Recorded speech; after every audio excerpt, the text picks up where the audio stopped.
اعوذ باللہ من الشیطان الرجیم بسم اللہ الرحمن الرحیم الم تر الی الذین اوتوا نصیبا من الکتاب یؤمنون بالجبت والطاغوت ویقولون للذین کفروا هؤلاء اہدی من الذین آمنوا سبیلا اولئک الذین لعنهم اللہ ومن یلعن اللہ فلن تجد له نصیرا۔ الم تر الی الذین اوتوا نصیبا من الکتاب، کہ آپ نے نہیں دیکھا ان لوگوں کو جن کو کتاب میں سے ایک حصہ دیا گیا تھا، یؤمنون بالجبت والطاغوت، کہ وہ بتوں اور شیطان کی تصدیق کر رہے ہیں، ویقولون للذین کفروا، اور کافروں کے بارے میں کہتے ہیں، ہؤلاء اہدی من الذین آمنوا سبیلا، کہ یہ مومنوں سے زیادہ سیدھے راستے پر ہیں، اولئک الذین لعنهم اللہ، یہ وہ لوگ ہیں جن پر اللہ نے پھٹکار ڈال رکھی ہے، ومن یلعن اللہ، اور جس پر اللہ پھٹکار ڈال دے، فلن تجد له نصیرا، تو اس کے لیے تم کوئی مددگار نہیں پاؤ گے۔ اس آیت میں یہود کا ذکر ہے، یہود کی کچھ بیماریوں کا تذکرہ اس آیت میں فرمایا گیا ہے۔ میثاق مدینہ ایک معاہدے کا نام ہے جو رسول اللہ صلی اللہ علیہ وسلم نے ہجرت کے فوراً بعد یہود کے ساتھ کیا تھا۔ اس معاہدے کے دو فریق تھے، ایک طرف یہودی تھے اور دوسری طرف مسلمان تھے۔ اس معاہدے کی روح سے یہ طے کیا گیا تھا کہ یہود اور مسلمان مدینہ منورہ کے اندر باہمی امن و امان کے ساتھ رہیں گے، اور یہودی اس بات کے پابند تھے کہ وہ مسلمانوں کے خلاف کسی قسم کی سازش نہیں کریں گے۔ لیکن یہودی اپنی فطرت سے کہاں باز آتا ہے؟ غزوہ احد کے بعد حیی بن اخطب اور کعب بن اشرف، یہ یہود کے دو بڑے سردار تھے، یہ دونوں سردار قریش کے پاس گئے اور مکہ مکرمہ جا کر ابو سفیان جو اس زمانے میں مکہ مکرمہ کے سردار تھے ان کو جا کر ملے، اور ان کو جا کر یہ پیشکش کی کہ ہم اور آپ مل کر مسلمانوں کے خلاف اتحاد بنا لیتے ہیں اور ہم مل جل کر مسلمانوں کے خلاف لڑتے ہیں۔ تو قریش نے ان سے کہا کہ تم ایک دھوکے باز قوم ہو، تمہارے اوپر ہم اعتماد نہیں کر سکتے جب تک تم ہمارے ان دو بتوں کو سجدہ نہ کرو۔ جبت اور طاغوت دو بت تھے کہ جب تک آپ ان دو بتوں کو سجدہ نہیں کریں گے اس وقت تک ہم آپ پہ اعتماد نہیں کر سکتے۔ یہودی اگرچہ عقیدہ رسالت کے منکر تھے لیکن بت پرست نہیں تھے، وہ اللہ جل جلالہ کی عبادت کرتے تھے اور دین کو انہوں نے جتنا بھی بگاڑ رکھا ہو لیکن بہرحال بت پرستی ان کے اندر نہیں تھی، اور بتوں کو سجدہ کرنا یہ یہودیوں کی عادات میں سے نہیں تھا۔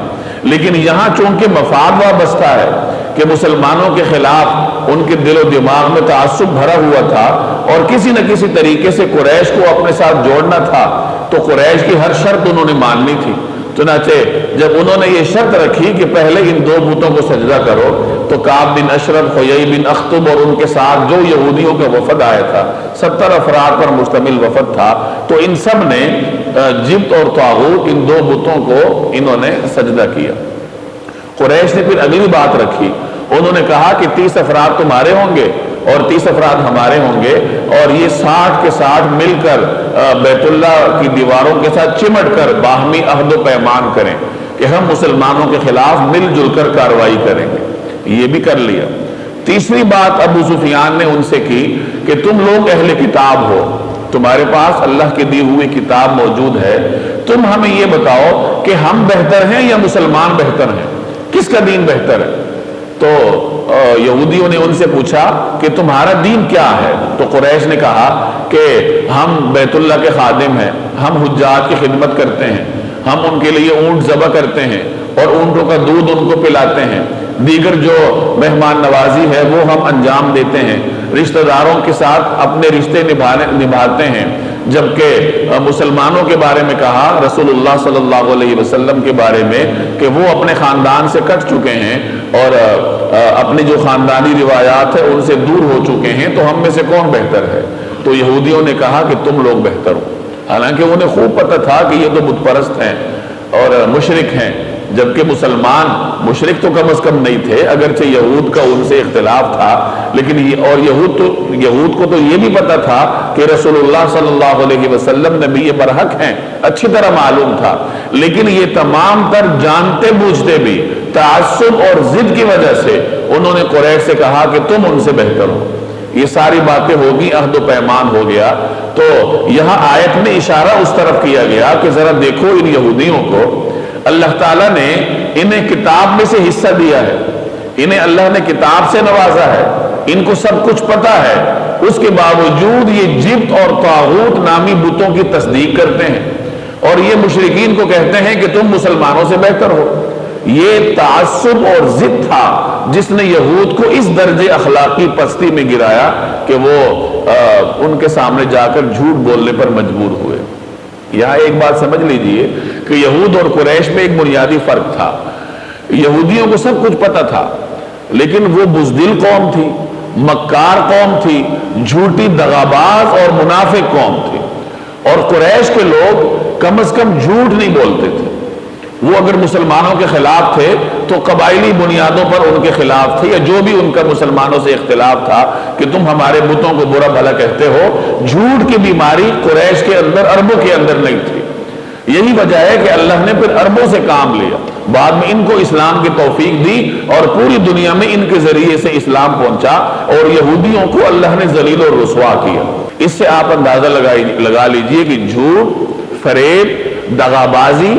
منافقت یہ کتنی بری بیماریاں ہیں جو قریش کے اندر نہیں تھی اور عربوں یہود کے اندر موجود تھی، اور اللہ نے کس طرح یہود کو ذلیل اور رسوا کی۔ الم تر الی الذین اوتوا نصیبا من الکتاب، کہ کیا آپ نے نہیں دیکھا ان لوگوں کو جن کو کتاب میں سے حصہ دیا گیا؟ یہ بات پہلے بھی گزر چکی کہ کتاب میں سے حصہ دینے کا مطلب یہ ہے کہ یہود نے اول تو کتاب کے صرف الفاظ کو لیا ہوا تھا، تورات کے الفاظ کو لیا ہوا تھا، معانی پہ ان کا عمل نہیں تھا، تو گویا تو کتاب کا ایک حصہ ان کے پاس تھا۔ اور دوسری بات یہ ہے کہ انہوں نے تورات میں بہت ساری تبدیلیاں کر رکھی تھی۔ پوری تورات تو اس وقت ان کے پاس ہوتی جبکہ انہوں نے تبدیلیاں نہ کی ہوتی، من وعن ان کے پاس ہوتی، پھر کہا جاتا کہ ان کے پاس کتاب ہے۔ انہوں نے تو تبدیلیاں کی ہوئی تھی، تو گویا کہ بڑا تھوڑا سا حصہ تھا جو اوریجنل حالت میں تھا، اصل شکل میں تھا، باقی انہوں نے تبدیلیاں کی ہوئی تھی۔ اس لیے قرآن کریم نے یہاں کئی مرتبہ یوں ان کو مخاطب کیا کہ کیا آپ نے دیکھا ان لوگوں کو جن کو کتاب کا ایک حصہ دیا گیا تھا؟ یعنی بہرحال ایک حصہ ان کے پاس موجود تھا، لیکن اس کے باوجود یہ اتنے گرے ہوئے ہیں کہ جبت اور طاغوت پر ایمان لاتے ہیں، اس کے سامنے سجدہ ریز ہوتے ہیں۔ جبت اور طاغوت اس کا مطلب کیا ہے؟ ویسے تو عمومی طور پر ان کا اطلاق بتوں پر ہوتا ہے، اور جیسے میں نے عرض کیا کہ مفسرین فرماتے ہیں کہ اہل مکہ کے دو بت تھے، جبت اور طاغوت، اور ان کے سامنے یہود کے اور ان کے پورے وفد نے سجدہ کیا تھا قریش کے مطالبے پر۔ جبت لغت میں جادو کو بھی کہتے ہیں، ساحر کو، جادو کرنے والے کو بھی کہا جاتا ہے، اور طاغوت شیطان کو کہا جاتا ہے۔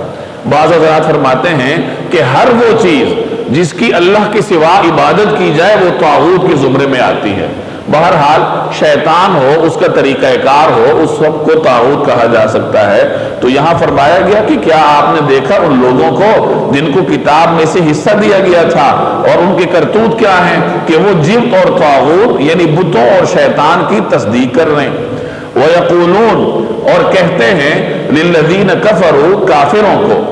یعنی قریش کو کہتے ہیں، کیا کہتے ہیں؟ هَؤُلَاءِ أَهْدَىٰ مِنَ الَّذِينَ آمَنُوا سَبِيلًا، کہ یہ یعنی قریش یہ مومنین سے، مسلمانوں سے زیادہ سیدھے راستے پر ہیں۔ ان کو معلوم تھا کہ قریش غلط راستے پر ہیں، مشرک ہیں، لیکن صرف اپنے ضد کی وجہ سے وہ یہ کہنے پر مجبور ہوئے کہ تم لوگ مسلمانوں سے بہتر راستے پر ہو۔ آگے اللہ فرما رہا ہے کہ یہ وہ لوگ ہیں جن پر اللہ نے لعنت کر رکھی ہے۔ یہود کے بارے میں فرمایا گیا، لعنت کہتے ہیں رحمت سے محرومی کو۔ جس شخص کو اللہ جل جلالہ نے رحمت سے محروم کر دیا تو اس کے اوپر لعنت کا اطلاق ہوتا ہے۔ اگر لعنت کا اطلاق کفار کے اوپر ہو تو اس کا مطلب یہ ہوتا ہے کہ یہ ہمیشہ ہمیشہ کے لیے اللہ کی رحمت سے محروم ہے، دنیا میں بھی اور آخرت میں بھی۔ اور اگر لعنت کا اطلاق مسلمانوں پر ہو، بعض ایسی روایات ہیں جن میں کچھ ایسے جرائم کے بارے میں لعنت کی گئی ہے جو مسلمانوں میں پائے جاتے ہیں، جیسے ایک حدیث میں آتا ہے کہ اللہ تعالیٰ سود کھانے والے، سود دینے والے، سود لکھنے والے پر لعنت کرتا ہے۔ اسی طرح اللہ ان عورتوں پر لعنت کرتا ہے جو کہ اپنا جسم گدواتی ہیں، جیسے سوئی سے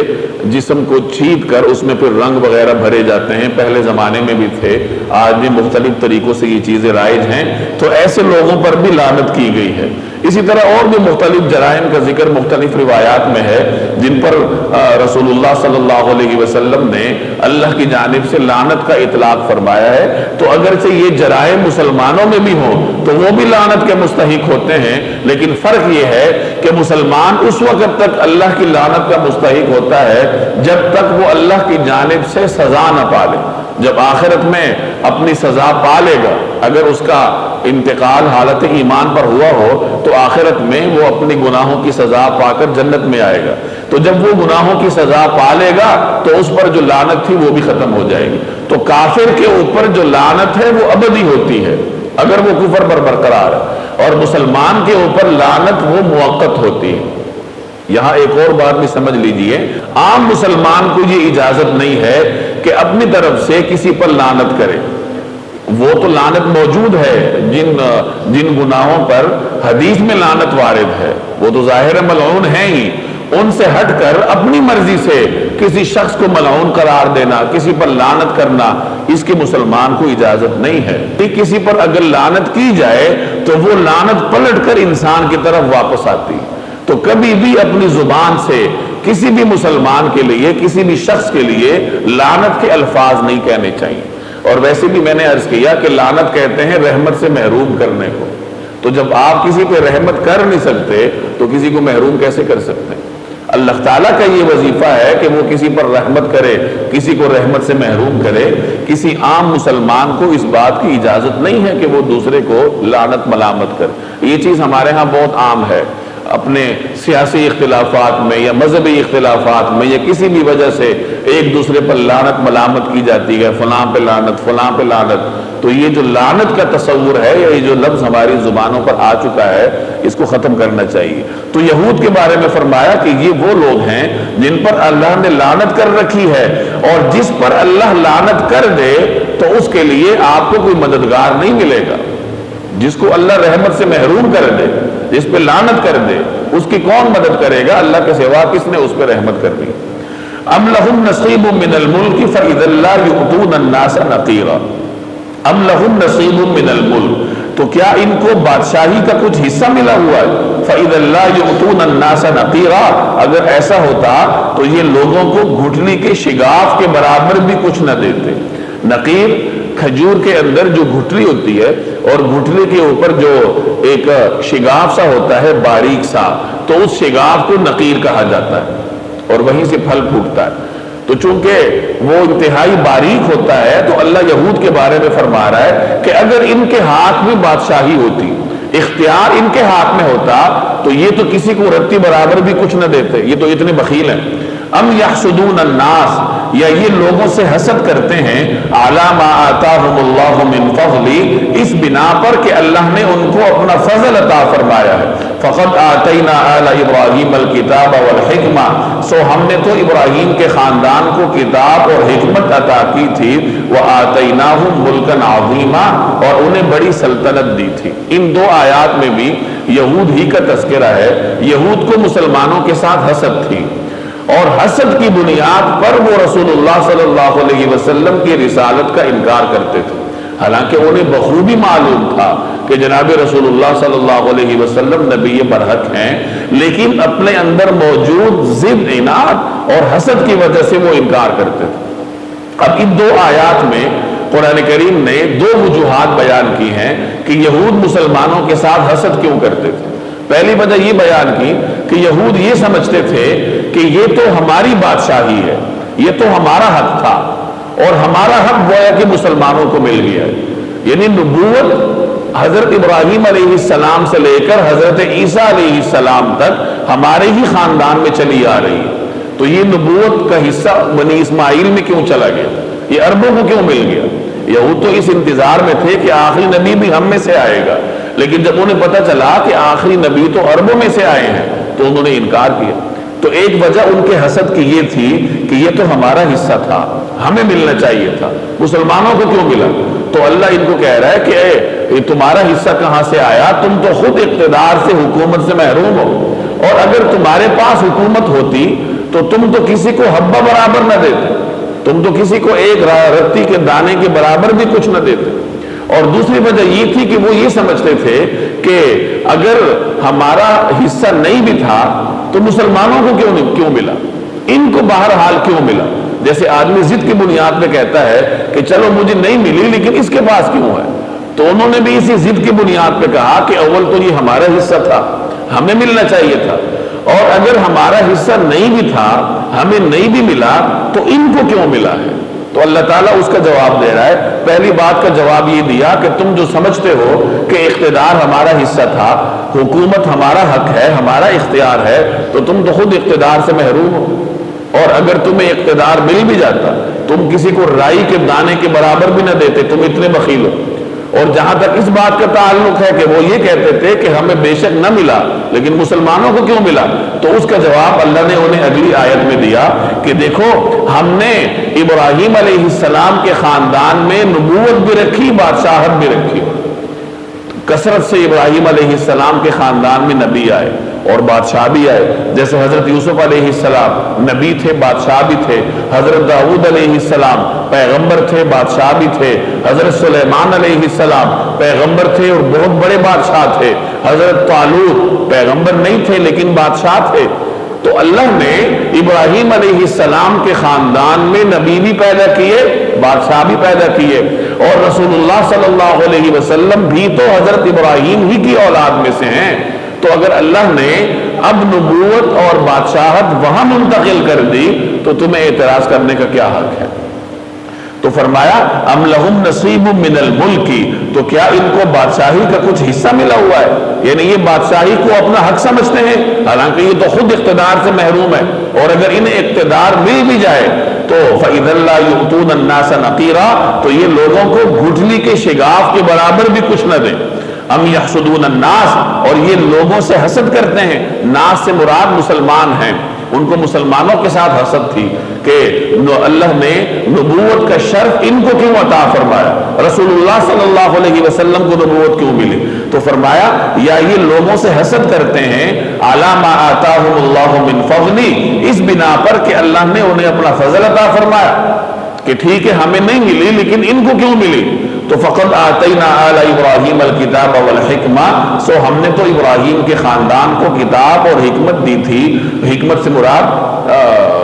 نبوت ہے، وآتیناہم ملکا عظیما، اور انہیں بڑی سلطنت دی تھی، ان میں بادشاہ بھی گزرے ہیں، پیغمبر بھی گزرے ہیں۔ تو جب بادشاہت اور نبوت اللہ نے ابراہیم علیہ السلام کے خاندان میں بکثرت رکھی ہے تو اب بھی تو ابراہیم علیہ السلام ہی کے خاندان میں ہے، رسول اللہ صلی اللہ علیہ وسلم بھی ابراہیم علیہ السلام کے خاندان میں۔ یہ تو آپ کو معلوم ہوگا کہ حضرت ابراہیم کے دو بیٹے تھے، حضرت اسماعیل اور حضرت اسحاق۔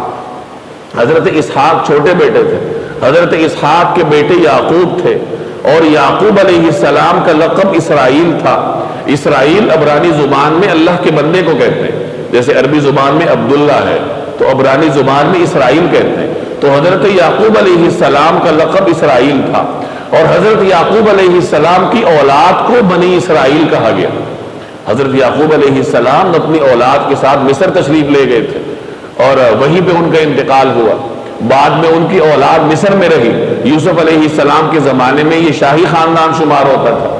مقتدر خاندان تھا، بعد میں آہستہ آہستہ جب یہ اپنے آباء و اجداد کے راستے سے ہٹ گئے تو غلامی میں آ گئے۔ جب حضرت موسیٰ علیہ السلام تشریف لائے تو اس وقت یہ خاندان غلامی میں ڈوبا ہوا تھا، تو حضرت موسیٰ علیہ السلام اس خاندان کو، بنی اسرائیل کو، یعنی یعقوب علیہ السلام کی جو اولاد چلی آ رہی تھی ان کو فرعون کی غلامی سے نجات دے کر مصر سے نکالا اور واپس فلسطین کی طرف جو ان کا اصل علاقہ تھا وہاں ان کو لے جانا چاہا، لیکن یہود کی بنی اسرائیل کی سرکشی تھی، وہ تفصیل سے آپ سورہ بقرہ میں پڑھ چکے ہیں۔ تو بہرحال یہ جو پورا خاندان تھا حضرت یعقوب علیہ السلام سے لے کر حضرت عیسیٰ علیہ السلام تک، یہ حضرت ابراہیم کے دوسرے بیٹے حضرت اسحاق کی اولاد تھے، اور حضرت ابراہیم کے پہلے بیٹے حضرت اسماعیل تھے، ان کو عرب میں حضرت ابراہیم نے آباد کیا تھا، تو ان کی اولاد اللہ نے عربوں میں چلائی، جناب رسول اللہ صلی اللہ علیہ وسلم ان کی اولاد میں سے آئے۔ تو گویا کہ یہ تو تمام انبیاء ہیں، یہ حضرت ابراہیم کی اولاد میں سے ہیں۔ حضرت اسحاق سے بنی اسرائیل کے انبیاء کا سلسلہ چلا، اور حضرت اسماعیل کی اولاد سے جناب رسول اللہ صلی اللہ علیہ وسلم تشریف لائے۔ تو اللہ نے یہاں یہی فرمایا کہ ہم نے ابراہیم کے خاندان کو کتاب، حکمت اور بادشاہت دی تھی، تو اب بھی تو خاندان اسی خاندان میں نبوت ہے، اور اللہ نے اسی خاندان کو دوبارہ اقتدار عطا فرمایا۔ فَمِنْهُمْ مَنْ آمَنَ بِهِ وَمِنْهُمْ مَنْ صَدَّ عَنْهُ وَكَفَى بِجَهَنَّمَ سَعِيرًا فَمِنْهُمْ مَنْ آمَنَ بِهِ، چنانچہ ان میں سے کچھ ان پر ایمان لائے، وَمِنْهُمْ مَنْ صَدَّ عَنْهُ، اور کچھ نے ان سے منہ موڑ لیا، وَكَفَى بِجَهَنَّمَ سَعِيرًا، اور جہنم ایک بھڑکتی آگ کی شکل میں کافی ہے۔ یہود میں سے کچھ مسلمان ہوئے، جیسے حضرت عبداللہ بن سلام رضی اللہ تعالیٰ عنہ، یہود کے بہت بڑے عالم تھے، انہوں نے اسلام قبول کیا، بڑے جلیل القدر صحابی تھے۔ بعد میں کعب احبار نام کے ایک بزرگ گزرے ہیں جو یہود کے علماء میں سے تھے، وہ بھی مسلمان ہوئے۔ تو اس طرح کچھ کو اللہ نے اسلام کی توفیق دی اور کچھ نے روگردانی کی۔ اب جنہوں نے روگردانی کی تو ان کے بارے میں فرمایا کہ جہنم کی شکل میں بھڑکتے ہوئی آگ ان کی خبر لینے کے لیے کافی ہے۔ ان الذين كفروا بآياتنا سوف نصليهم نارا كلما نضجت جلودهم بدلناهم جلودا غيرها ليذوقوا العذاب ان الله كان عزيزا حكيما۔ ان الذين كفروا بآياتنا، بے شک جن لوگوں نے ہماری آیات سے انکار کیا ہے، سوف نصليهم نارا، ہم انہیں آگ میں داخل کریں گے، كلما نضجت جلودهم، بھی ان کی کھالیں جل کر پک جائیں گی، بدلناہم جلودا غیرہا، تو ہم انہیں ان کے بدلے دوسری کھالیں دے دیں گے، لیذوقوا العذاب، تاکہ وہ عذاب کا مزہ چکھیں۔ ان اللہ کان عزیزا حکیما، بے شک اللہ صاحب اقتدار بھی ہے، صاحب حکمت بھی ہے۔ گزشتہ آیت میں جہنم کا ذکر ہوا، تو اس آیت میں عذاب کی کچھ تفصیل ہے کہ جو لوگ دنیا میں اللہ کی آیات کا انکار کرتے ہیں، اللہ انہیں آگ میں داخل کرے گا، اور وہاں جب ان کی کھال جلد جل جائے گی تو اس کی جگہ دوسری جلد آ جائے گی۔ انسان کی کھال جب جل جاتی ہے تو اس کے بعد ظاہر ہے کہ ایک مرحلہ آتا ہے جب اس کا جسم ختم ہو جاتا ہے، پھر وہ دوبارہ تکلیف محسوس نہیں کرتا۔ تو اہل جہنم کی تکلیف کو برقرار رکھنے کے لیے ان کی کھال، ان کی جلد بار بار نئے سرے سے آئے گی۔ ایک روایت میں آتا ہے کہ ایک ساتھ میں 100 مرتبہ آگ ان کی جلد کو جلائے گی، اور نئے سرے سے اللہ تعالیٰ پھر ان کی جلد کو پیدا کرے گا۔ حسن بصری فرماتے ہیں کہ ایک دن میں جہنمی کو 70 مرتبہ آگ کھا لے گی، اور پھر دوبارہ اللہ تبارک 70 مرتبہ 70,000 مرتبہ، ایک دن میں 70,000 مرتبہ آگ جہنمی کو کھا لے گی، اور پھر دوبارہ اللہ نئے سرے سے اس کی جلد کو پیدا کرے گا۔ تو یہ جہنم کی عذاب کا ذکر ہے کہ وہ ختم نہیں ہونے والا۔ دنیا میں ایک آدمی کو اگر آگ میں پھینک دیا جائے تو اس کے جسم کا نصف سے زائد حصہ جلے گا، تو اس کے موت واقع ہو جائے گی، اور مزید تکلیفوں کا احساس اس کو نہیں ہوتا۔ لیکن جہنم کی یہ صورتحال نہیں ہے۔ اہل جہنم اپنے پورے جسم کو جلنے کا مزہ اور اس کی تکلیف جیتے جی محسوس کریں گے۔ یہی وجہ ہے کہ آخری پارے میں جو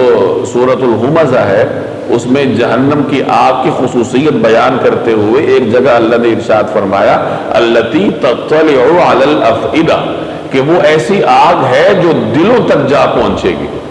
اب دل تک تو دنیا کی بھی آگ پہنچتی ہے، تو جہنم کی آگ کی کیا خصوصیت ہے؟ تو اس کی یہی خصوصیت ہے کہ کوئی انسان دنیا میں اپنے دل کے جلنے کی تکلیف محسوس نہیں کرتا، کہ آگ اس کے دل تک پہنچے گی تو اس کی موت واقع ہو چکی ہوگی۔ اپنے دل کو جلنے کی تکلیف وہ جیتے جی محسوس نہیں کرے گا۔ لیکن جہنم کی یہ صورتحال نہیں ہوگی، وہاں انسان شعور میں ہوگا، زندہ ہوگا، اور اپنے جیتے جی اپنے شعور میں اپنے پورے جسم کو سمیت دل کے جلنے کی تکلیف اس کو برداشت کرنی پڑے گی۔ تو اس کا ذکر یہاں پر ہے، کلما نضجت جلودہم، جب بھی ان کی کھالیں جل کر پک جائیں گی، بدلناہم جلودا غیرہا، تو ہم ان کے بدلے دوسری کھالیں دے دیں گے، یعنی فوراً نئی جلد آ جائے گی۔ لیذوقوا العذاب، تاکہ وہ عذاب کا مزہ چکھیں۔ ان اللہ کان عزیزا حکیما، بے شک اللہ صاحب اقتدار بھی ہے، صاحب حکمت بھی ہے۔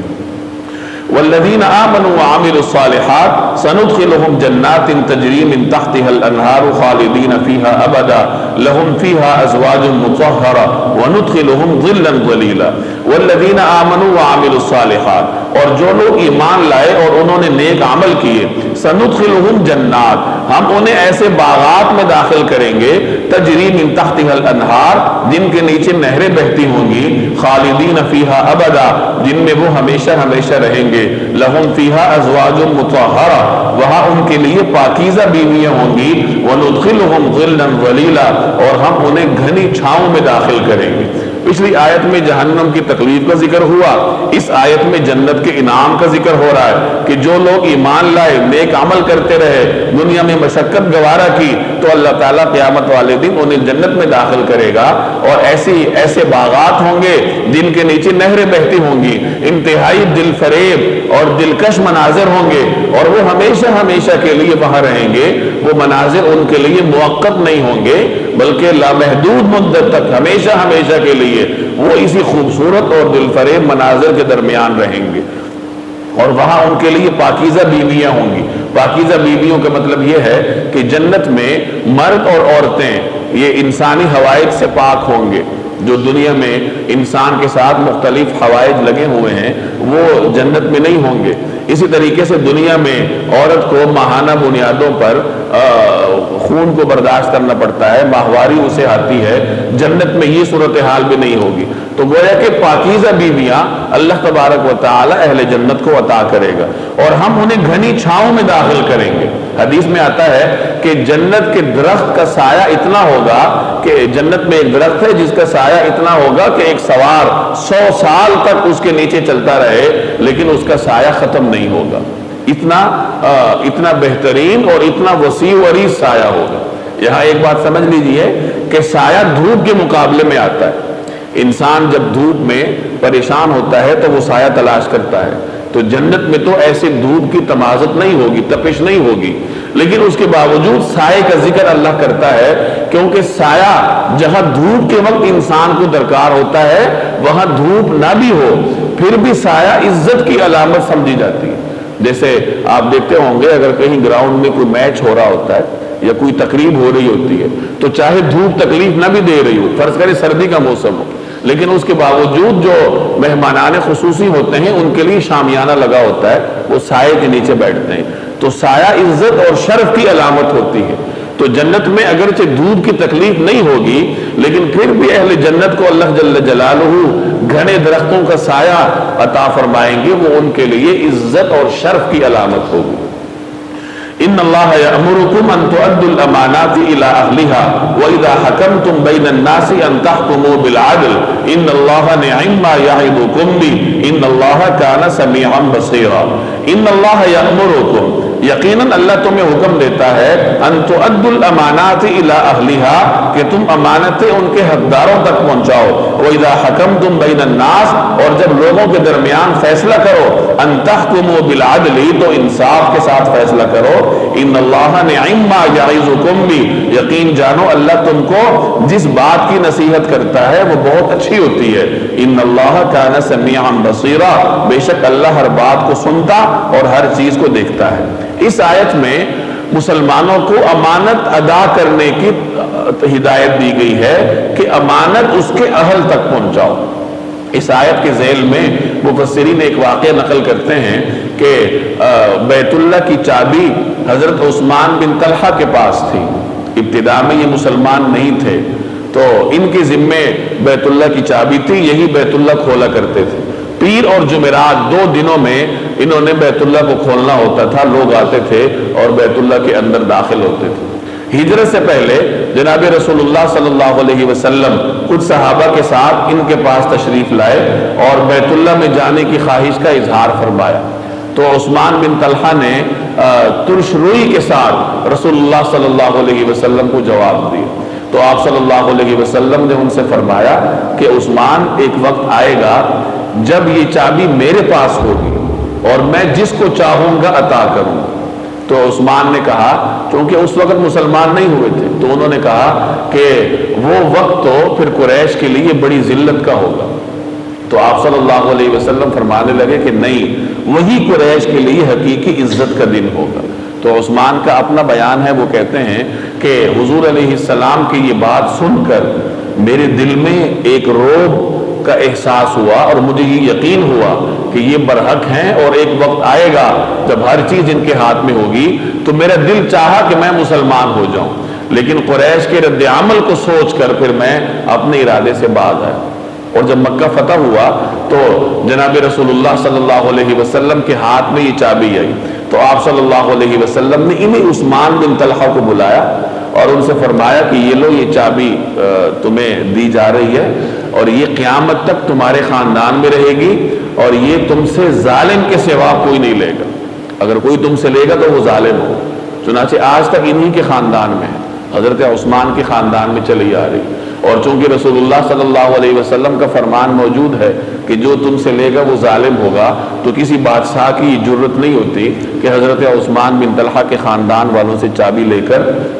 کسی اور کو دے یا اپنے قبضے میں لے۔ آج بھی ان کے خاندان کی کسی بزرگ کے پاس ہوتی ہے اور وہ اپنی مرضی کے مالک ہوتے ہیں، کوئی بادشاہ، کوئی طاقت انہیں مجبور نہیں کر سکتی کہ وہ زبردستی بیت اللہ کھلوائیں یا اپنی مرضی سے، بلکہ اگر بادشاہ نے بھی جانا ہوتا ہے تو ان کے پاس درخواست جاتی ہے اور وہ پھر تشریف لاتے ہیں اور بیت اللہ کھولتے ہیں، تو جس نے جانا ہوتا ہے وہ جاتا ہے۔ تو رسول اللہ صلی اللہ علیہ وسلم نے ان کو چابی عطا فرمائی، اور جب یہ جانے لگے تو آپ نے ان کو بلایا اور فرمایا وہ دن یاد ہے جب میں نے تمہیں کہا تھا کہ ایک دن آئے گا کہ یہ چابی میرے پاس ہوگی اور میں جس کو چاہوں گا دوں گا۔ تو حضرت عثمان کو پھر احساس ہوا کہ واقعتاً اللہ تبارک و تعالیٰ نے کس طریقے سے آپ صلی اللہ علیہ وسلم کی پیشن گوئی پوری فرمائی، چنانچہ وہ کلمہ پڑھا انہوں نے اور مسلمان ہو گئے۔ اور جب چابی حوالے کی تو گویا کہ آپ صلی اللہ علیہ وسلم نے امانت کو اس کے اہل تک لوٹایا، کہ چونکہ چابی ان کے پاس چلی آ رہی تھی، وہی اس کے حقدار تھے، تو آپ صلی اللہ علیہ وسلم نے ان کو وہ چابی لوٹائی۔ تو اس موقع پر یہ آیت نازل ہوئی کہ اللہ آپ کو حکم دیتا ہے کہ امانت کو ان کے حقداروں تک پہنچاؤ۔ یہاں ایک بات سمجھ لیجئے کہ امانت کا صرف یہ مطلب نہیں ہوتا کہ کسی نے آپ کے پاس کوئی چیز رکھوائی ہے اور آپ اس کو واپس کریں، یہ بھی امانت ہے، اس کو اسی طریقے سے حفاظت کے ساتھ واپس کرنا ہے، لیکن امانت کے مفہوم میں کچھ توسع ہے اور مختلف چیزیں امانت کے زمرے میں آتی ہیں۔ اگر کسی کے پاس کوئی منصب ہے تو اس منصب کی ذمہ داریوں کو ادا کرنا یہ بھی امانت کا تقاضا ہے، منصب انسان کے پاس امانت ہوتا ہے۔ اسی طرح اگر کسی نے کسی منصب پر کسی کو مقرر کرنا ہے، کسی کے پاس تقرر کا اختیار ہے، تو وہ بھی اس کے پاس امانت ہے، اور اس امانت کو وہ اس طرح ادا کرے گا کہ حقدار کو اس منصب پر مقرر کرے۔ اللہ تعالیٰ نے لعنت فرمائی ہے ایسے شخص پر جس کے پاس تقرری کا اختیار ہو اور وہ کسی غیر اہل کو اس منصب پر مقرر کرے۔ اسی طریقے سے مجالس بھی امانت کے زمرے میں آتی ہیں۔ حدیث میں آتا ہے المجالس بالامانہ، کہ مجالس امانت کی طرح ہوتی ہیں، مجلسیں امانت کے حکم میں آتی ہیں۔ یعنی ایک آدمی کسی مجلس میں بیٹھا ہے، وہاں بات چیت ہو رہی ہے اور وہ اس بات چیت کو باہر جا کے نقل کر دے تو اس نے امانت کی خلاف ورزی کی ہے۔ یعنی کسی جگہ کی سنی ہوئی بات کو دوسرے مقامات پر پھیلانا یہ مجلس کے آداب کے خلاف ہے۔ اسی طریقے سے فرمایا گیا المستشار المؤتمن، کہ جس سے مشورہ لیا جاتا ہے وہ بھی امانت دار ہے، یعنی وہ بھی امانت کے حکم میں ہے۔ مشورہ امانت ہوتا ہے اور انسان جس چیز کو حق سمجھتا ہے وہی چیز دوسرے کے سامنے بیان کرنا چاہیے۔ تو یہ امانت کے مختلف جہتیں ہیں۔ آپ یوں سمجھ لیجئے کہ جس وقت جس انسان کی جو ذمہ داری ہو اس ذمہ داری کو پوری توانائی صرف کر کے ادا کرنا امانت ہے، کہ آپ کو جس وقت جس جگہ پر جو بھی آپ کی ذمہ داری ہے، آپ دکاندار ہیں، کوئی چیز بیچ رہے ہیں، آپ ملازم ہیں، ڈیوٹی پر ہیں، آپ کسی کا تقرر کر رہے ہیں، آپ کسی مجلس میں بیٹھے ہیں، آپ سے کوئی مشورہ مانگ رہا ہے، آپ کے پاس کسی نے کوئی چیز رکھوائی ہے وہ واپس کرنی ہے، آپ کے پاس کسی کا گھر ہے، جو بھی صورت ہے یہ تمام صورتیں امانت میں آتی ہیں، اور ہر انسان ہر وقت اپنی ذمہ داری پوری توانائی لگا کے ادا کرے گا تو وہ امانت دار کہلائے گا۔ اور امانت کو ادا کرنے کی اہمیت کا اندازہ اس بات سے لگائیے کہ روایات میں آتا ہے کہ جناب رسول اللہ صلی اللہ علیہ وسلم تقریباً اپنے ہر خطبے میں یہ جملہ ارشاد فرماتے تھے، لا ایمان لمن لا امانت له، لا دین لمن لا عہد له، کہ اس شخص کے ایمان کا کوئی اعتبار نہیں ہے جو امانت دار نہیں ہے، اور اس شخص کے دین کا کوئی اعتبار نہیں ہے جو اپنے وعدے کی پاسداری نہیں کرتا۔ تو اس سے آپ اندازہ لگائیں کہ امانت کو اپنی جگہ تک پہنچانا، اپنے اہل کو لوٹانا، اس کی دین میں کتنی اہمیت ہے۔ تو اسی طرف اس آیت میں ہمیں متوجہ کیا گیا کہ مسلمانوں، اللہ تمہیں حکم دیتا ہے کہ امانتیں ان کے حقداروں تک پہنچاؤ۔ وَإِذَا حَكَمْتُمْ بَيْنَ النَّاسِ، اور جب لوگوں کے درمیان فیصلہ کرو، أَن تَحْكُمُوا بِالْعَدْلِ، تو انصاف کے ساتھ فیصلہ کرو۔ امانت حقدار تک پہنچانا، سچ بات کہنا اور انصاف کرنا،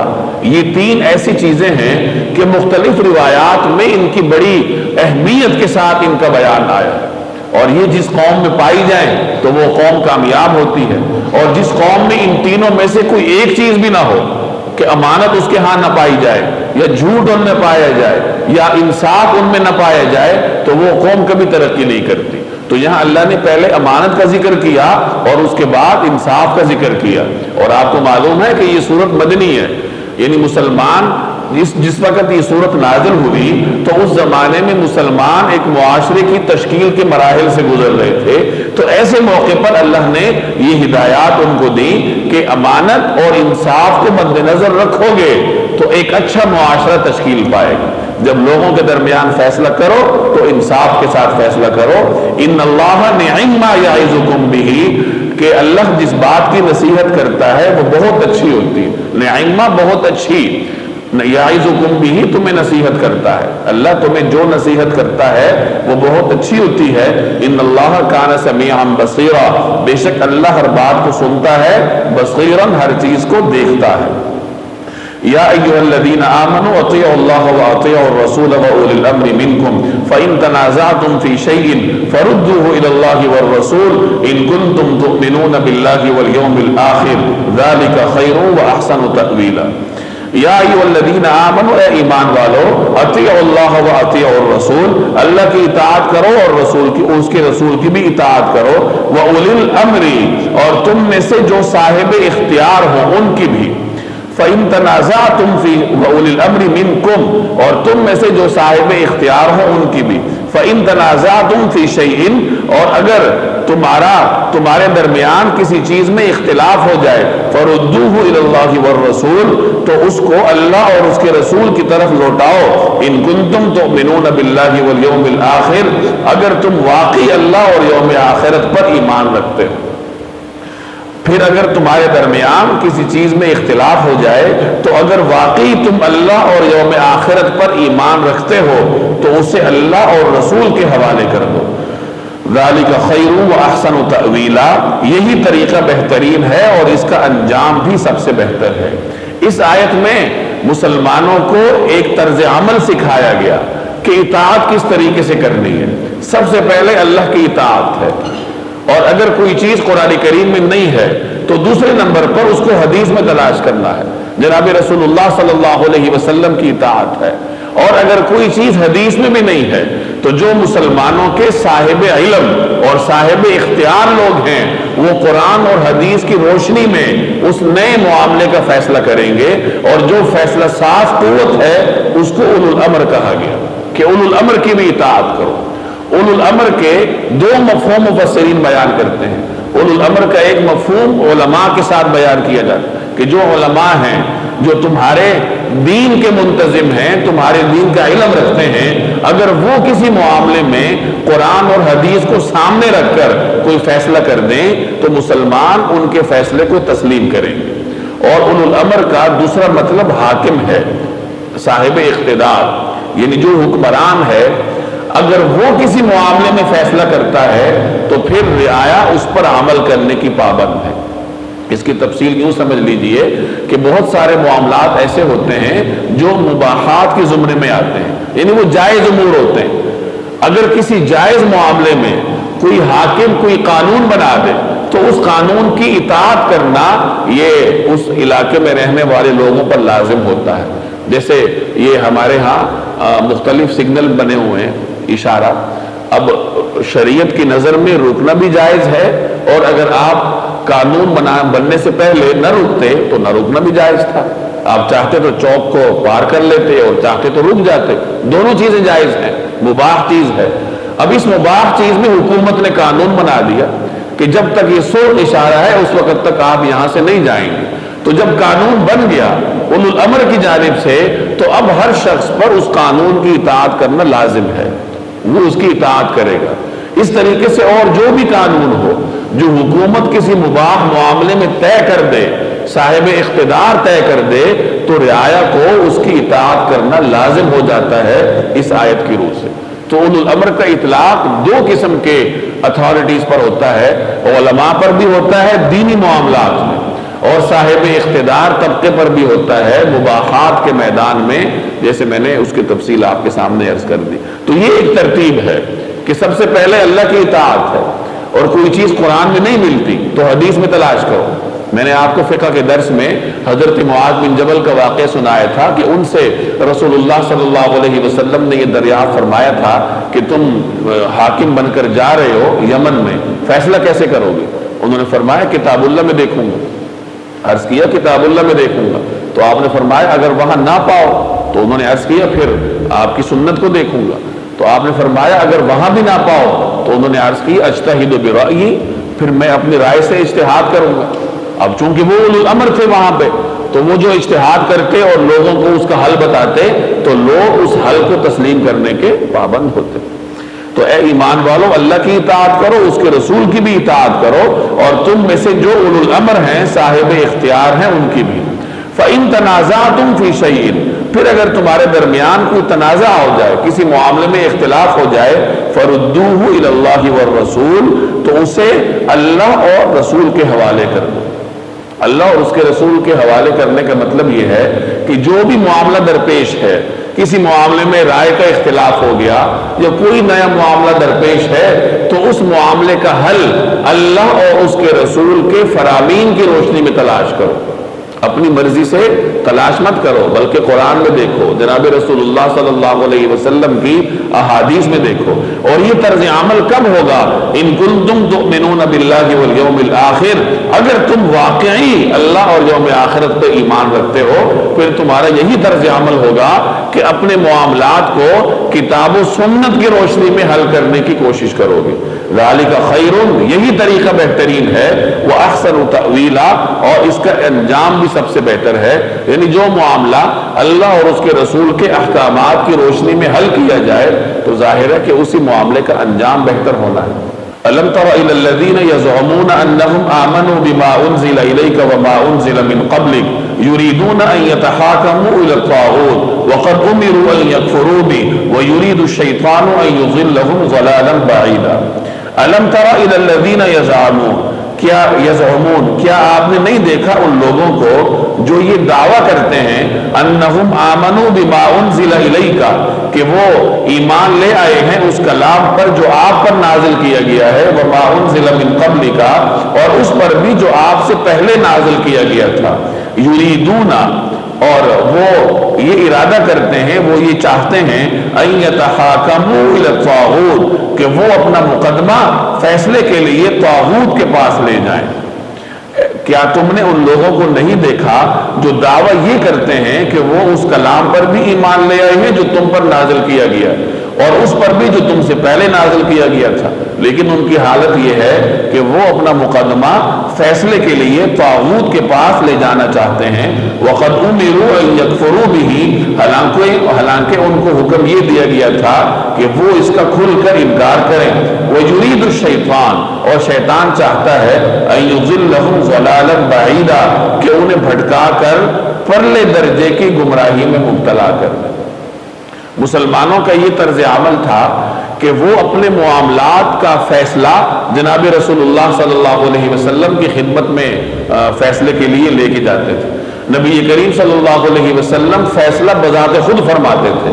البتہ اپنی حیات طیبہ میں ہی آپ صلی اللہ علیہ وسلم نے مختلف حضرات کو فیصلوں کے لیے مقرر فرمایا تھا. چنانچہ حضرت ابو بکر، حضرت عمر، حضرت علی، حضرت معاذ، یہ وہ حضرات ہیں جو جناب رسول اللہ صلی اللہ علیہ وسلم کے زمانے میں ہی مقدمات کے فیصلے بھی فرماتے تھے اور دینی مسائل میں لوگوں کی رہنمائی بھی فرماتے تھے. تو مسلمانوں کا یہ طرز عمل تھا کہ وہ اپنا ہر معاملہ جناب رسول اللہ صلی اللہ علیہ وسلم کی خدمت میں لے کے جاتے تھے، یا آپ کے جو مقرر کردہ حضرات ہیں ان کے پاس حضور علیہ السلام کے احکام کی روشنی میں لے کے جاتے تھے. لیکن جو منافقین تھے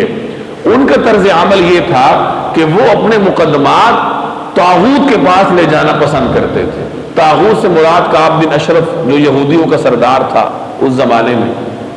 اس کے پاس وہ جانا چاہتے تھے. کیوں؟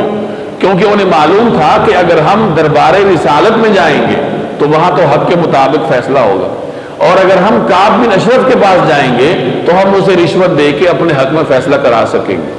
تو مختلف واقعات رونما ہوئے تھے جن میں کچھ منافقین نے اپنے معاملات دربار رسالت میں لے جانے کی بجائے کعب بن اشرف کے پاس یا کسی دیگر طاغوت کے نمائندے کے پاس لے جانا پسند کیا. تو اس پر اللہ نے یہ آیت نازل کی کہ ذرا دیکھو ان لوگوں کو، یہ دعویٰ تو کرتے ہیں کہ ہم ایمان لائے ہیں، ہم مومن ہیں، بظاہر تو زبان سے ان کا یہ دعویٰ ہے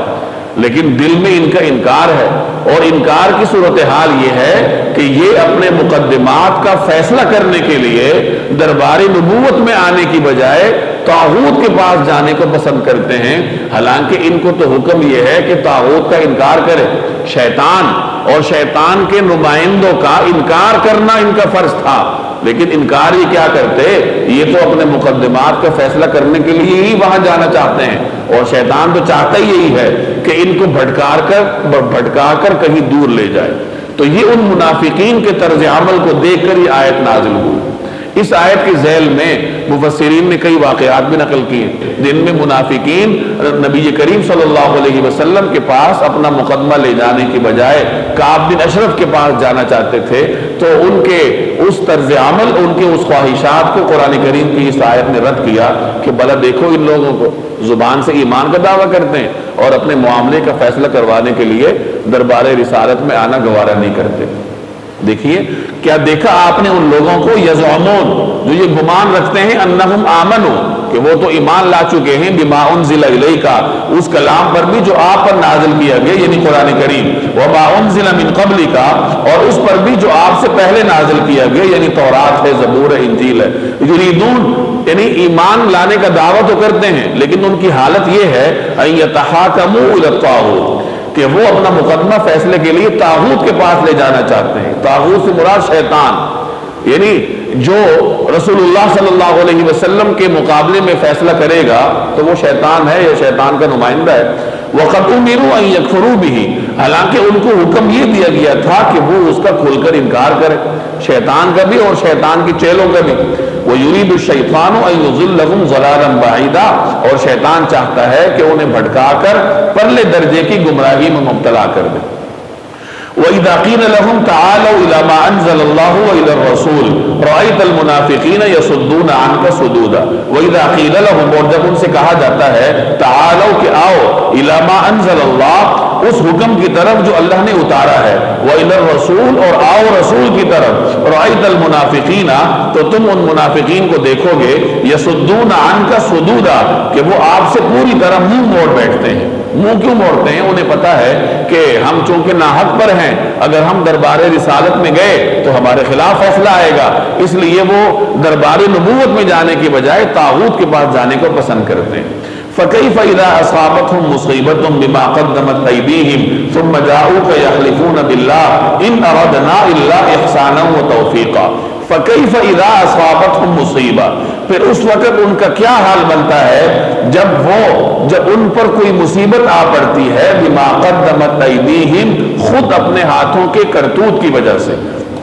پھر اس وقت ان کا کیا حال بنتا ہے جب خود اپنے ہاتھوں کے کرتوت کی وجہ سے ان پر کوئی مصیبت آ پڑتی ہے. ثم جاؤک، پھر یہ آپ کے پاس آتے ہیں، یحلفون باللہ، اللہ کی قسمیں کھاتے ہوئے، ان اردنا الا احسانا و توفیقا، کہ ہمارا مقصد بھلائی کرنے اور ملاپ کرا دینے کے سوا کچھ نہ تھا۔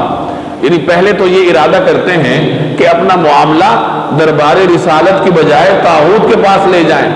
لیکن جب بعد میں ان کا پول کھلتا ہے پھر یہ اپنی صفائیاں پیش کرتے ہیں، پھر تو مصیبت آ جاتی ہے کہ ان کا پول کھل گیا، مسلمانوں میں ان کا نفاق کھل گیا، تو اب یہ قسمیں کھاتے ہوئے آتے ہیں کہ ہمارا مقصد تو محض اصلاح تھی، ہمارا مقصد تو محض باہمی ملاپ تھا۔ باہمی ملاپ کا مطلب، اصلاح کا مطلب کہ اگر دربار رسالت سے کوئی فیصلہ آ جاتا تو ہم اس پہ عمل کرنے کے پابند ہوتے، تو ہم چاہتے تھے کہ کہیں اور سے فیصلہ کروا لیں، اور وہ فیصلہ اس طرح ہو کہ ہم آپس میں اصلاح ہماری ہو جائے، آپس میں کوئی میل ملاپ کا یعنی کوئی تیسرا راستہ نکل آئے، تو اس لیے ہم وہاں گئے تھے۔ تو پول کھلنے پر پھر اس طرح کے حلف اٹھاتے ہوئے آپ کے پاس آئیں گے۔ آگے اللہ فرما رہا ہے اولئک الذین یعلم اللہ ما فی قلوبہم، یہ وہ لوگ ہیں کہ اللہ ان کے دلوں کی ساری باتیں خوب جانتا ہے۔ فاعرض عنہم، لہذا آپ انہیں نظر انداز فرمائیے، وعظہم، انہیں نصیحت فرمائیے، وقل لہم فی انفسہم قولا بلیغا، اور ایسی بات کہتے رہیے جو دل میں اتر جانے والی ہو۔ اب یہ 3-4 آیات ایک ہی تناظر میں نازل ہوئی کہ نبی کریم صلی اللہ علیہ وسلم کے پاس ہی ہر مقدمے نے جانا تھا۔ مسلمان کا یہی طرز عمل تھا کہ وہ اپنے مقدمات لے کر رسول اللہ صلی اللہ علیہ وسلم کی خدمت میں جائے گا، لیکن منافقین کا طرز عمل اور تھا، وہ طاغوت کے پاس جانا چاہتے تھے کہ سفارش کروا کے فیصلہ تبدیل کروا لیں، اور پھر جب پول کھلتا تھا پھر وہ قسمیں کھاتے ہوئے آتے تھے، بہانے کرتے تھے کہ نہیں ہمارا تو یہ مقصد تھا کہ ملاپ ہو جائے وغیرہ وغیرہ۔ آگے اللہ فرما رہا ہے کہ جو کچھ ان کے دل میں ہے اللہ انہیں خوب جانتا ہے کہ دل میں نفاق ہے، اگرچہ زبان سے صفائی دے رہے ہیں، لیکن رسول اللہ صلی اللہ علیہ وسلم کو یہ ہدایت فرمائی گئی کہ آپ ان سے اعراض فرمائیے اور ان کو نصیحت فرمائیے اور ان کو ایسی بات فرمائیے جو دل میں اتر جانے والی ہو، یعنی ایسی طریقے سے نصیحت فرمائیے جو ان کے دل میں اتر جائے اور ممکن ہے کہ یہ دین حق کی طرف پلٹ آئیں اور واپس آ جائیں۔ وما ارسلنا من رسول الا ليطاع باذن الله ولو انهم اذ ظلموا انفسهم جاءوك فاستغفروا الله واستغفر لهم الرسول لوجدوا الله توابا رحيما۔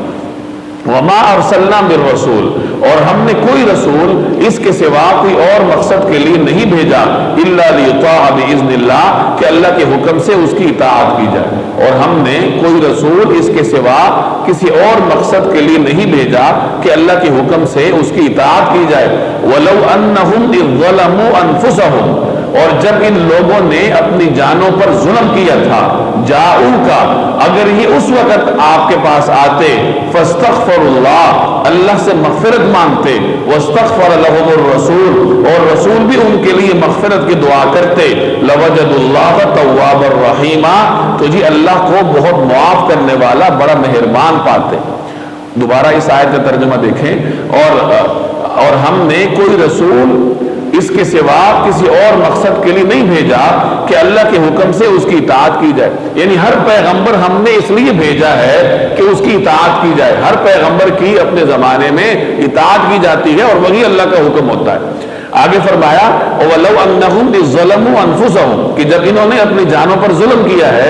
اب اگر یہ جاؤ کا آپ کے پاس آتے، کیوں آتے؟ فاستغفر اللہ، اللہ سے استغفار کرتے، استغفار کے لیے آتے، خود بھی استغفار کرتے، واستغفر لهم الرسول، اور رسول بھی ان کے لیے اللہ سے استغفار فرماتے، تو پھر یہ اللہ کو توبہ قبول کرنے والا، رحم کرنے والا پاتے۔ چونکہ ان منافقین نے دربار نبوت کو چھوڑ کر طاغوت کے پاس جانے کا انتخاب کیا تھا، اور اپنی طرف سے دربار نبوت پر طاغوت کو ترجیح دی تھی، تو چونکہ دربار نبوت میں کمی کرنے کے جرم کے یہ مرتکب ہوئے تھے، لہٰذا اس کا تقاضا یہ تھا کہ وہ دربار نبوت میں حاضر ہوتے اور وہاں حاضر ہو کر اللہ سے مغفرت مانگتے، اور نبی کریم صلی اللہ علیہ وسلم بھی ان کے لیے استغفار فرماتے تو یہ صورت تھی کہ پھر اللہ جل جلالہ ان کے گناہ کو معاف کر دیتا اور وہ اس صورت پر عمل کر کے اللہ کی رحمت کو اپنی طرف متوجہ کر سکتے تھے۔ تو یہ آیت بھی اسی تناظر میں نازل ہوئی جو پیچھے آیات کا تسلسل ہے کہ حکم یہ ہے کہ پیغمبر کے پاس جاؤ اپنے مقدمات کا فیصلہ کروانے کے لیے، لیکن منافقین چاہتے تھے کہ طاغوت کے پاس جائیں۔ اب اگر کسی سے یہ جرم ہوا ہے اور وہ اس جرم پر واقعتاً نادم ہے، نفاق کو چھوڑنا چاہتا ہے، تو وہ رسول اللہ صلی اللہ علیہ وسلم کی خدمت میں حاضر ہو اور اللہ سے استغفار کرے اور پیغمبر سے بھی استغفار کروائے کہ پیغمبر اللہ کے ہاں اس کے لیے استغفار کرے۔ اس طریقہ کار پر عمل کر کے وہ اپنے گناہ کو معاف کروا سکتا ہے۔ اس آیت کا براہ راست تعلق تو اس زمانے کے لوگوں سے ہے جن کا ذکر پیچھے آیت میں آپ نے پڑھا کہ جو جناب رسول اللہ صلی اللہ علیہ وسلم کے زمانے میں تھے، کہ اگر ان سے کوئی ایسا گناہ ہو جاتا یا ویسے ہی کوئی گناہ ہوتا اور وہ حضور صلی اللہ علیہ وسلم کی خدمت میں حاضر ہوتے اور آپ سے استغفار کی التجا کرتے کہ ہمارے لیے استغفار فرمائیے، تو اللہ تبارک و تعالی ان کو معاف کرتا۔ مفسرین فرماتے ہیں کہ اس آیت کا براہ راست تعلق تو زمانے نبوی کے لوگوں سے ہے، لیکن بعد کے لوگوں سے بھی اس کا تعلق ہے، کیونکہ بعد کے لوگوں کے لیے اس آیت میں کوئی ممانعت نہیں ہے۔ چنانچہ آج بھی اگر کوئی شخص مواجہہ شریف پر حاضر ہوتا ہے اور وہاں حاضر ہو کر اللہ سے استغفار کرتا ہے اور رسول اللہ صلی اللہ علیہ وسلم کی خدمت میں استغفار کی درخواست پیش کرتا ہے کہ یا رسول اللہ میرے لیے استغفار فرمائیے، تو یقیناً اس طریقہ کار پر عمل کر کے وہ اللہ تبارک و تعالی کی رحمت کو اپنی طرف متوجہ کر سکتا ہے۔ ایک روایت میں آتا ہے، غالباً حضرت علی رضی اللہ تعالی عنہ کی روایت ہے کہ نبی کریم صلی اللہ علیہ وسلم جب دنیا سے رخصت ہوئے اور آپ اپنی قبر مبارکہ میں آرام فرما ہوئے تو اس کے 3 دن کے بعد ایک اعرابی آیا دیہاتی، اور آپ صلی اللہ علیہ وسلم کی قبر مبارکہ کے پاس بیٹھ کر اس نے یہی آیت تلاوت کی، وَلَوْ أَنَّهُمْ إِذْ ظَلَمُوا أَنفُسَهُمْ جَاءُوكَ فَاسْتَغْفَرُوا اللَّهَ، اور پھر کہنے لگا کہ یا رسول اللہ میں آپ کے پاس اسی مقصد کے لیے حاضر ہوا ہوں کہ آپ میرے لیے استغفار فرمائیے۔ تو روایت بیان کرنے والے کہتے ہیں کہ ہم نے قبر مبارکہ سے آواز سنی کہ قد غفر لک، کہ تیری مغفرت ہو چکی ہے، اللہ تبارک و تعالی نے تیری مغفرت کر دی۔ یہ ایک واقعہ ملتا ہے کتابوں میں۔ اسی طریقے سے امام نووی رحمہ اللہ مشہور محدث ہیں، وہ ایک عجیب واقعہ بیان کرتے ہیں امام عتبی رحمہ اللہ کے حوالے سے کہ امام عتبی فرماتے ہیں کہ میں ایک مرتبہ روضہ مبارکہ پر مواجہہ شریف پر بیٹھا ہوا تھا، اتنے میں ایک اعرابی آیا۔ یہ جو دیہاتی ہوتے تھے یہ بعض اوقات بے ساختہ طور پر ایسا عمل کر ڈالتے تھے جو اللہ کی نگاہ میں بڑا محبوب ہوتا تھا، کیونکہ یہ بڑے بے تکلف قسم کے لوگ ہوتے تھے۔ تو عتبی فرماتے ہیں کہ ایک دیہاتی آیا اور نبی کریم صلی اللہ علیہ وسلم کے قبر مبارکہ کے پاس بیٹھ کر وہ یہ کہنے لگا، السلام علیکہ یا رسول اللہ، السلام علیکہ یا حبیبی، یا من قال اللہ فی ولو انہم اذ ظلموا انفسہم جاؤک فاستغفروا اللہ واستغفر لهم الرسول لوجدوا اللہ توابا رحیما وہا انا قد اصبت ذنبا وَأَتَيْتُكَ مُسْتَغْفِرَ اللَّهِ فَاسْتَغْفِرْ لِي يَا رَسُولَ اللَّهِ۔ یہ جملے اس نے کہے کہ السلام علیکہ یا رسول اللہ، کہ اللہ کے رسول آپ پر اللہ کی سلامتی ہو، آپ پر سلامتی ہو۔ السلام علیکہ یا حبیبی، اے میرے حبیب آپ پر سلامتی ہو۔ اور آگے وہ کہتا ہے یا من قال اللہ فی، اے وہ شخصیت، اے وہ برگزیدہ شخصیت جس کے بارے میں اللہ نے کہا ہے۔ کیا کہا ہے؟ آگے مجھے آیت پڑھتا ہے وَلَوْ أَنَّهُمْ إِذْ ظَلَمُوا أَنفُسَهُمْ جَاءُوكَ فَاسْتَغْفَرُوا اللَّهَ، کہ جب انہوں نے اپنی جانوں پر ظلم کیا اگر یہ آپ کے پاس آتے اور آپ کے پاس آ کر اللہ سے استغفار کرتے اور رسول بھی ان کے لیے استغفار کرتے تو وہ اللہ کو مہربان پاتے، رحم کرنے والا پاتے۔ تو اے وہ برگزیدہ شخصیت جس کے بارے میں اللہ نے یہ فرمایا ہے وہاں انا قد اصبت ذنبا، اور یہ میں ہوں کہ میں نے گناہ کیے ہیں، واتیتک مستغفر اللہ، اور یا رسول اللہ میں آپ کی خدمت میں حاضر ہوا ہوں اللہ سے استغفار کرتا ہوا، فاستغفر لی یا رسول اللہ، لہذا آپ میرے لیے استغفار فرمائیے۔ تو خود بھی کہتے ہیں کہ اس نے یہ جملے کہے اور چلا گیا اور میرے اوپر اونگ طاری ہوئی۔ یہ امام عتبی فرماتے ہیں کہ مجھ پر اونگ طاری ہوئی اور اس اون کے عالم میں مجھے رسول اللہ صلی اللہ علیہ وسلم کا دیدار ہوا، اور آپ صلی اللہ علیہ وسلم نے مجھ سے فرمایا کہ اس دیہاتی کو جا کر کہو کہ اللہ نے تیری مغفرت کر دی۔ تو خود بھی کہتے ہیں میں جلدی سے باہر نکلا، میں نے اس کو تلاش کیا اور اس کو یہ خوشخبری سنائی، اور جب میں نے اسے خوشخبری سنائی تو وہ اتنا خوش ہوا کہ اس نے بے ساختہ کچھ اشعار کہے۔ اس نے کہا یا خیر من دفنت فی القاع اعظمہ فطاب من طیبہن القاع والاکم نفسی فدا لقبر انت ساکنہ فیہ العفاف وفیہ الجود والکرم۔ یہ اشعار آج بھی روضہ مطہرہ کے دونوں جانب ستونوں پر لکھے ہوئے ہیں۔ یا خیر من دفنت فی القاع اعظمہ، اے وہ بہترین شخصیت جو اس علاقے میں یہاں پر مدفون ہے، جو اس سرزمین میں مدفون ہے، فطاب من طیبہن القاع والاکم، اور اس کی خوشبو اتنی ہے کہ اس کی خوشبو کی وجہ سے میدان اور ٹیلے سارے معطر ہیں۔ نفسی فدا لقبر انت ساکنہ، میری جان فدا ہو اس قبر پر جس میں آپ صلی اللہ علیہ وسلم تشریف فرما ہے، فیہ العفاف وفیہ الجود والکرم، اور اس میں ساری کی ساری عفت، سارے کا سارا جود اور سارے کا سارا کرم ہے۔ یہ اشعار اس نے بے ساختہ انداز سے کہے، اور اللہ تبارک و تعالی نے اس کے اشعار کو ایسی قبولیت عطا فرمائی کہ آج بھی روضہ مطہرہ کے دونوں جانب ستونوں پر یہ کندہ ہے۔ تو اس طریقے سے جناب رسول اللہ صلی اللہ علیہ وسلم کا فیضان اپنی امت پر آج بھی برقرار ہے اور قیامت تک رہے گا۔ یہ سیرت